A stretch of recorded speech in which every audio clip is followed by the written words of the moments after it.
Good afternoon, Vikram, and thanks for agreeing to be part of this conversation. As it's been shared with you, this is part of a research project that we're actually doing. It's a green finance project where we're actually holding in-depth interviews as well as questionnaire survey with several enterprises, community-based enterprises in India, and some of the interviews are also happening in Canada to understand key challenges that are actually faced in the sector of green enterprises. And what are the key challenges that green entrepreneurs primarily face in the space, be it with regard to motivation or finance or ecosystem. Different people have different kinds of challenges when it comes to starting an enterprise or scaling up an enterprise. So thanks a lot, Vikram, for participating in the initial survey questionnaire and for today's discussion as well. Namaste, everyone. Thank you so much for having us here. And we strongly believe in sustainability and environment and a lot of things. Sadly, we are able to do a lot of things, but we are also missing out on a lot of things. And that makes me sad. We would love to be 100% there for Mother Earth. But I'm happy to talk here and maybe learn something new and maybe teach someone or maybe inspire someone to do something better. Absolutely. So Vikram, today the occasion is for you to teach everyone about your enterprise. So please, as if you could begin with your fantastic enterprise called MAVI. How did it all start? As you were sharing earlier that you and your wife run this enterprise. What is MAVI all about? What's your target group? What's your product / service? What is MAVI? Okay. It's a very interesting story that I've told a thousand times, but I never get tired of it. I was in Merchant Navy till 4 years ago before MAVI happened. Mashi is my wife and I'm Vikram. So that's how the name MAVI sort of came about. 2017, I had promised my wife that we would go on a longer delayed honeymoon. And that's what happened. We were in US for almost 1.5 months. And during that 1.5 months, we were staying with friends in New York and other places. And we landed up in Asheville. We ended up staying with some friends who were also responsible for sort of introducing me and Meenakshi in a way in Jaipur in India. So while we were there, we were staying with them on a farm. And you know how it is when you're traveling, you're looking to eat local food. And Asheville is a hotbed for slow cooking and for craft beverages, for a lot of stuff like that. So वो चल रहा था वहाँ पे. And हम लोगों ने एक बार Friday को we were sitting in the evening and we were deciding as to what to have. And Meenakshi is not much of a drinker, and I like my alcohol and my food. I'm a foodie. So between all of that, my friend suggested, okay, if she doesn't want to have alcohol, have you ever tried kombucha? And of course we hadn't. And having traveled to 52 countries at that point because of Merchant Navy, I was quite surprised. But Meenakshi liked it right away. And to keep my wife happy, she insisted that I bring, and our friend suggested that, if you like it so much, you can also, whenever you're going back home, just take some with you and you can make it at home. And just to keep my wife happy and also like experimenting, doing new things. And so as a challenge, we brought it back home. That's how kombucha came into our life. We came back home, we kept brewing at home for ourselves and our friends and everything. In January 2018, we came to Bombay. And again, we were staying with some friends and, again, the evenings were free. We had nothing to do. It was a new city. We did not know what to do. So, evenings we would just talk to our friends and chill. And that's the time we started doing kombucha again for us, just for ourselves, because we did not want to do, drink alcohol and, generally every day and whatever. And then it sort of picked up. Our friends started liking it so much. And they said, why have you guys ever tried selling it commercially? Because we've never seen anything like kombucha in India ever. Why don't you try selling it? And that's how MAVI happened. We went to a farmer's market and we were sold out. I still remember we did not know anything about the business, or it was just a fun activity that we wanted to do on the weekends. So we got some beer bottles from our nearby bar. We cleaned them, washed them, got a machine to sort of put the caps on. We made some couple of flavors and we went to the farmer's market. We did not know what organic was. We did not know what vegan was. We did not know what any of it meant. We just wanted to have some fun on a weekend and do something different and interesting. And that's how it happened. We were sold out and we got invited to another market. And then we went to another market and another market. And before we knew, we We were doing markets on every weekend, 2 or 3 markets, and we were all over the place in Bombay. We were, we were meeting new people. People were liking the product. We got into a retail store, and then the journey started. And so about a month into it, we thought, okay, we can't just keep selling stuff without a name on it. So we sort of thought about it, and I thought MAVI was pretty cool because it talked about my wife and me at the same time, and it also sounded cool. So that's how it came about. And eventually we thought of another, because MAVI, like a lot of people won't make sense of it. So we named the company as Miraculous and Vital Indulgence. Okay. Because we truly believe, the more we learned about the whole fermentation thing, we understood that it was very, very healthy, and it has been done for hundreds and thousands of years. So it was very, very important that people went back to it and learned more about it. That's why we called it Miraculous. And also because it helps in vital functions in your body, so we call it vital. Absolutely. And indulgence, because the market is very niche at the moment, growing but niche. A lot of people don't understand it, don't know about it. So it was quite an indulgence at that point. Even today, a lot of people would call it an indulgence at the price point it is at the moment. Unfortunately, it is still an indulgence. So we need to move to the next question, because I know, as in, you can go on and on about your story, because you've taken almost 6 minutes to describe it, and I'm sure you can take 6 hours, because as you rightly said, this idea actually stems from your own personal life, your space of romance, your travel, your travel partner and life partner. Now, one of the reasons why we are interviewing you, or having you're part of this research study, is the linkage that MAVI actually has to sustainability. Why would MAVI be called a green enterprise? Indeed, as you rightly said, that kombucha has been made for thousands of years. But what's the green denominator that is there in your business, both in terms of sourcing, raw material? Of course, you talked about health impact slightly. So very, very briefly, because we only have around 16, 17 minutes more, can tell us about sustainability angle to your enterprise. 4 things. First is that we've always stuck with organic ingredients, and that also promotes a lot of sustainable farming practices. We buy from local seasonal organic is our mantra. Secondly, we've used glass bottles forever, because that's the most reusable sort of form of packaging that we could figure out. And no matter what the breakage was, all the trouble we've taken through that. Thirdly, we try and use all the packaging material that we receive from our vendors. We try, and whether it's thermocol boxes, whether it's plastic packets, whatever it is, newspaper, whatever it is, we try and use it more and more. For the first 3 years, we did not use any plastic for any packaging, but unfortunately, the breakage of glass forced us to use some amount of packaging, which we try and keep it to a minimum as far as possible, like the least minimum. Also, we buy reusable and second-hand packaging material as well at times, so that we don't have to sort of increase our carbon footprint. And lastly, we request our vendors, whoever that may be, whether it's a vegetable vendor or whatever, if we can do without the plastic packaging when they are sending us stuff anyways. So that's very important. And we make it a point to encourage our buyers to return the bottles to us, so that we can reuse, even if it means spending an extra buck on a bottle, so that we can get all those bottles back and reuse them.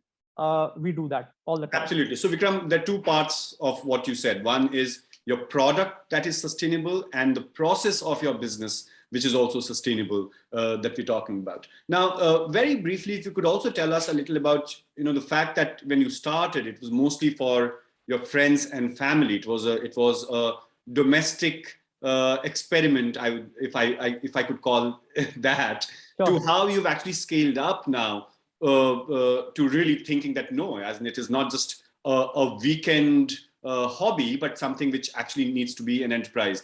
What are the key challenges that you've been facing in scaling up or setting up this entire MAVI enterprise beverage, which you want to do full time? If you want to cut down your costs, that is a big challenge, especially if you're using organic ingredients. If you want to keep everything natural, if you want to keep everything, environment friendly, that's a cost attached to it. Usage of plastic in packaging, that's a major challenge. And also because we use glass bottles, for us to send it to various parts of the country, that's a big challenge, because glass handling is very difficult. And even if I'm willing to pay extra money for the goods to be handled a little more carefully, that does not happen. and that's a very, very big challenge that we face day in and day out. And that really puts us on a back foot at times, because you're not able to, we have to take losses, whatever losses they come back to us. But we are happy to do that as long as we know that at certain point we are able to make some difference in the whole logistics supply chain. And financially, is this business sustainable? Have you been able to break even or scale up? How has the balance sheet numbers been for you, journey been for you? Has there been any challenge there? So yes, it has, because we are a niche segment and we have to price it up, because we are using glass bottles, which is a way more expensive than plastic packaging to understand. And because the weight goes up, the logistic cost also goes up. These are a big challenge. But fortunately, we haven't, we've used a lot of word of mouth for this thing. And we've had really good partners and we've got really good exposure. We've been in the farmers market. So that has given a lot of good exposure. And hence, we did not spend a lot on marketing. And hence, we've been very good with finances. We are able to cover our costs. We are able to do all of those things. We haven't been able to spend anything on marketing per se, in terms of how much people spend usually for their companies to grow. We haven't spent that kind of money. But sustainability is important. So I would rather keep things sustainable than become a MNC which has, or a company which has no values when it comes to only words, only empty words and empty promises when it comes to being environment friendly. Okay, so but you eventually you have the desire to scale up, right? As in, for example, if you're selling, say, 1,000 bottles a day right now, you want to take it to 100,000 a day. Do you have that desire, right? Or you want to always remain small scale? No, we want to grow up, but we want to grow up, organically, and we want to grow up sustainability without compromising on all of these values.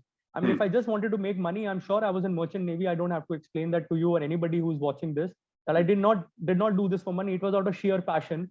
And in Merchant Navy, there's a huge, very strict guidelines on pollutions. So I've grown up and I was working with Maersk, which is one of the most eco-friendly companies in the world when it comes to shipping. So, it was very close to, I always understood garbage segregation, this, that, and, scaling up. So I would grow up slowly without compromising on these values, and we will scale up. We will find, we found ways of reducing the breakage. We found ways of reducing the package, how to get the bottles back. And we are encouraging our partners at all points to sort of give us all those packagings and those bottles back. So that definitely helps us in all that. And as the volumes grow, a lot of things start making more sense, and we have a lot more control over the process. As a small manufacturer, I don't have the leverage. I don't have a leverage to negotiate when it comes to a lot of things. But as we grow up, as we get more exposure, we get a little bit of a say in the matters that actually matter. Yeah, so Vikram, the reason why I was asking you this question is that Vikram Mittal could be someone who actually has the seed capital. Vikram Mittal could be someone who actually is from Merchant Navy and therefore can afford to really, earn more and therefore spend more and run this boat very, very easily, or think of actually a beverage company. But I'm talking about, general public, people from the community, if they actually have to start. The reason why we're doing this research is to understand that someone who doesn't have as much of financial resource as, say, a Vikram Mittal would have, or someone who would not have that kind of exposure, education, access to technology, access to many other things, what will that journey be for others? So from that point of view, I'm asking you, or I was asking you, that is there anything which is an enabler in this sector? Is there something that you've seen which is like a wow? Like, for example, you found an uptake of your product, not just from familiar territory. Initially, it was your familiar territory in terms of friends and family, but now there are strangers who order kombucha and other beverages from you. So from that point of view, I want to know that what are the enabling environments or enabling conditions that enterprise like yours has, minus the green entrepreneur. As in, entrepreneur is very, very important, but sometimes we have to take the person and his social or economic capital out of an ecosystem analysis. I think one of the most important things that somebody should remember is quality. Quality and perseverance. I think these are the two qualities that, although I'm from Merchant Navy, and we both husband wife could be working and doing all this, but we haven't been working, and we're staying in Bombay, which has major overheads. Anybody who's lived in Delhi or Bombay knows this, right? but still we are able to, because we kept the quality and kept at it. You have to put in the orders, you have to persevere, and you will find people who appreciate what you're doing. And there will be platforms like this particular interview that we're doing. This will, a lot of people will see this and they will understand that it is better to buy from an honest brand, from a local brand, from somebody who has all the sustainability aspect at heart, and they would root for you, and the word of mouth will spread. It will take some time, and I know it is not easy being an entrepreneur.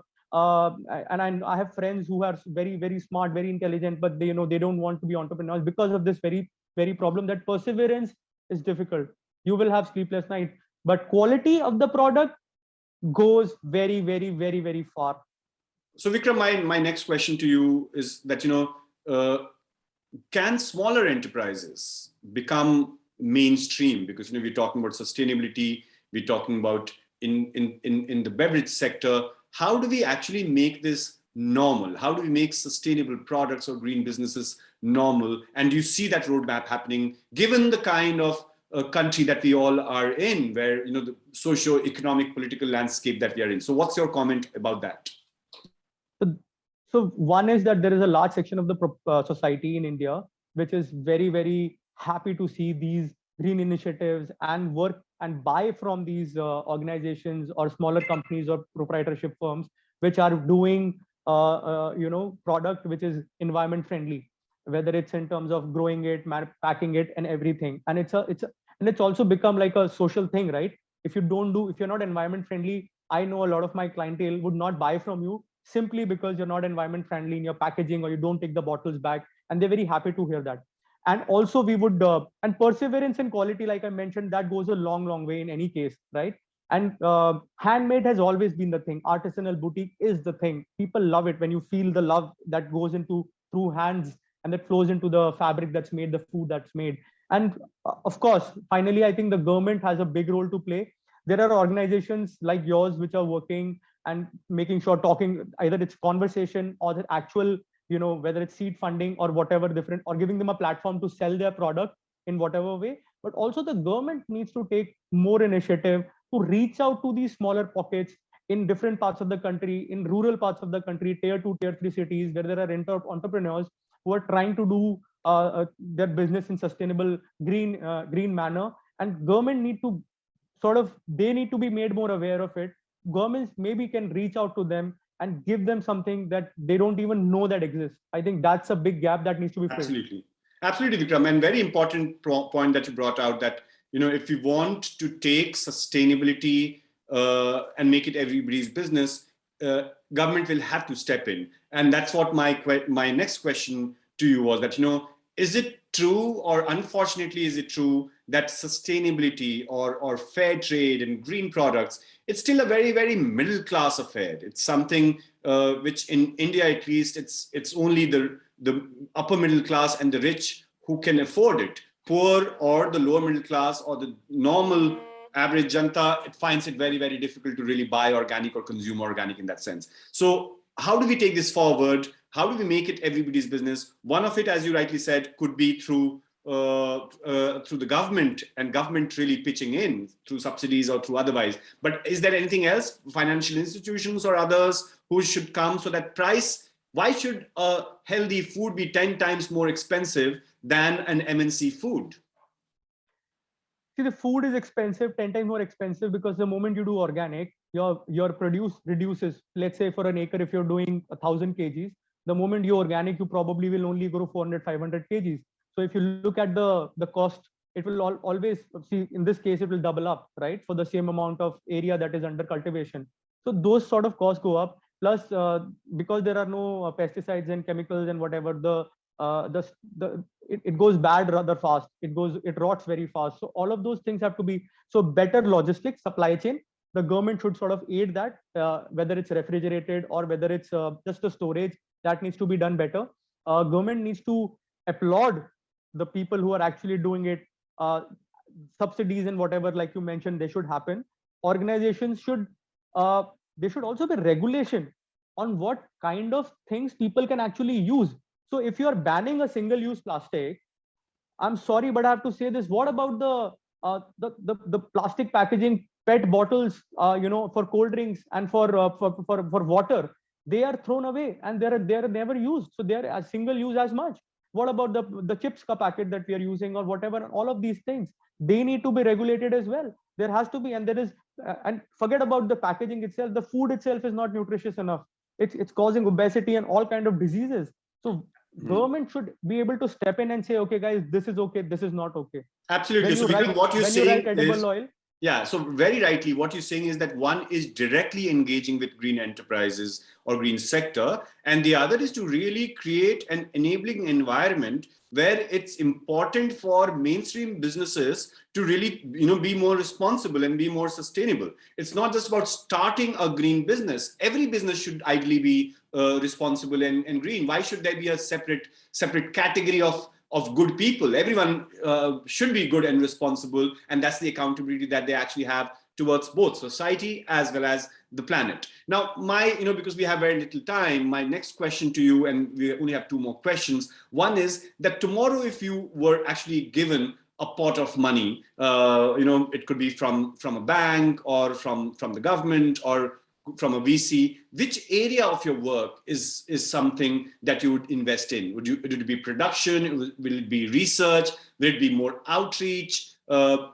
What in your business perhaps can do better strategically with some bit of capital infusion? I think marketing is definitely something that we haven't really been able to spend a lot of money on, and that is definitely will be a area of focus. And also, we would like to pay our workers better than anyone else in the industry at that point, because I think until their conditions improve, they will never be able to buy organic or have a sustainable lifestyle. So as a sustainable company, that is also very important that our work team, whoever is associated with us is able to do better. So, that, and logistics, we have to have a better logistic partners, or whether we need to do something on our own to improve our logistics so that breakage reduces. So the moment breakage reduces, a lot of problem reduces. Yeah. So, and we are able to use glass more efficiently, or any form of packaging that is sustainable more efficiently. So in conclusion, Vikram, just the last question, where you are right now, where in just a couple of years, you've been able to create a very, very beautiful product, a lovable product. It's also an extension of yourself and your family. What does next couple of months or next couple of years look like? Where is your energy moving towards, both from a business development point of view or brand development point of view, or growth as individuals, as respective individuals that you both are point of view? Where's MAVI headed right now? I have learned more in the last 4 years than I probably learned in the first 32 years of my life, and I grew as a person. In the next 2 months, the short timeline, we are trying to capitalize on all the goodwill that we generated out of being on Shark Tank, on being on national television. That gave us a lot of footage. So we are trying to capitalize on that, building more partnerships, because that helps us with revenue generation, and that helps us with everything. Once the money starts flowing in, we can do a lot of things. We can experiment and adapt better practices in business in general. And in the long-term goal, we would want to be thought of as an honest brand, which really means business when it comes to fermentation. So when it comes to having, like, if somebody wants to drink kombucha or have kimchi or have sauerkraut or have beet kvass, the first thing that they should think of is us, because I don't know what the price point be compared to all the other competitors, and how we will deal with the MNCs jumping in and people with a lot of money pooling in and selling whatever they want to sell with whatever. But we would want to be known and understood and remembered as people who had an honest brand and who stuck to their principles and values and grew. Whether it was Rome wasn't built in a day. I'm in no hurry either. Absolutely, Vikram. So the first thing that I'm going to do once I get off this call with you is order your kombucha. I should just be honest that it's, sometimes we don't know much about, I wasn't much aware about that good responsible kombuchas are available, and kombuchas could also be such lovely drinks. So today I'm going to order that. And thanks a lot, Vikram, for agreeing to be part of this entire project, this conversation. Wish you really, really well for your future, and hope there are more kombuchas, maybe Shark Tank and bigger Shark Tank and many other big celebrity moments come in your life. And also for MAVI, MAVI should grow big and successful and sustainable. Thanks a lot. Thank you so much. You guys have a very nice day and happy International Women's Day to all the women out there. You guys rock. We are just here to, I'm just supporting my wife's business here, really. So cheers to all of them. All the best. All the best.